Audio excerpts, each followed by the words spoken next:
आचार्य जी, एक और सवाल आता है आमतौर पे, जो जिज्ञासु भक्त हैं वो जानना चाहते हैं कि आप जैसे लोग जो कि निरंतर कथा में लगे रहते हैं, हनुमत चिंतन में, भगवान के चिंतन में रहते हैं, कोई ऐसा अनुभव आपके स्मरण में आ रहा हो जहाँ आपको लगा हो कि ये तो ईश्वर की कृपा है, ये तो हनुमान जी की कृपा हुई है, कुछ आप अगर साझा करना चाहें? जी जी जी, बिल्कुल। मैं किसी और का प्रमाण नहीं दूंगा, और मेरे ही साथ के मित्र हैं, मैं उनका प्रमाण आपको देता हूं, और स्वयं मेरे आंखों देखी बात है कि हमारे मित्र बड़े ही अच्छे सज्जन, और एक बार अलीगढ़ से आ रहे थे। अच्छा। अलीगढ़ जिले से आ रहे थे, हनुमान जी की बड़े अनन्य उपासक थे, और बहुत ही पूजा पाठ हनुमान जी महाराज की करते थे, आराधना करते थे, उपासना करते थे। उनका नियम था, जब तक मैं 11 हनुमान चालीसा के पाठ नहीं कर लूंगा तब तक मैं घर से बाहर कदम नहीं रखूंगा। अच्छा। उनका नियम था प्रतिदिन का, उनका ये मानो जीवन का नित्य कर्म ही बन गया हो।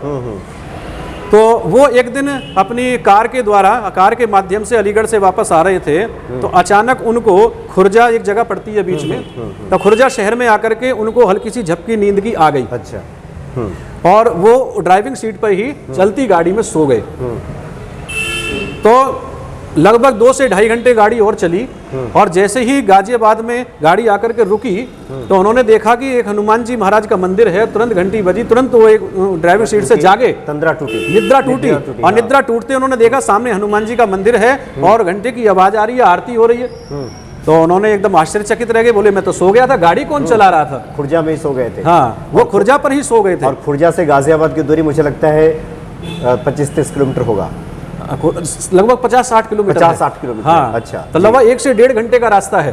तो उस बीच गाड़ी पता नहीं कौन लेकर के आया, तो उन्होंने देखा हनुमान जी के महाराज के सामने आकर ही गाड़ी एकदम रुकी, मंदिर के सामने आकर के, और पुजारी ने ला करके वो आरती उनको दे दी।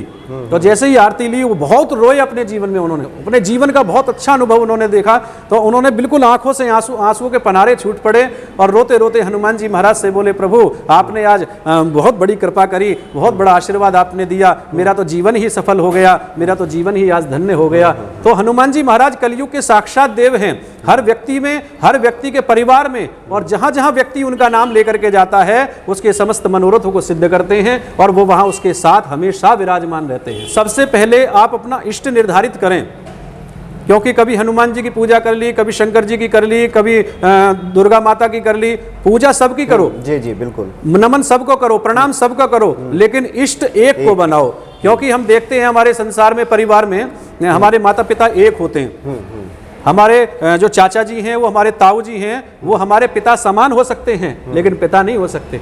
उसी प्रकार हमें इष्ट एक निर्धारित करना चाहिए, समस्त देवों का सम्मान करना चाहिए, प्रणाम सबको करना चाहिए, पूजा सबकी करनी चाहिए, लेकिन आस्था और श्रद्धा केवल एक में होनी चाहिए, जो अपने इष्ट हैं। और इष्ट के माध्यम से ही सारी मनोकामनाएं, सारे मनोरथ सिद्ध हो जाते हैं।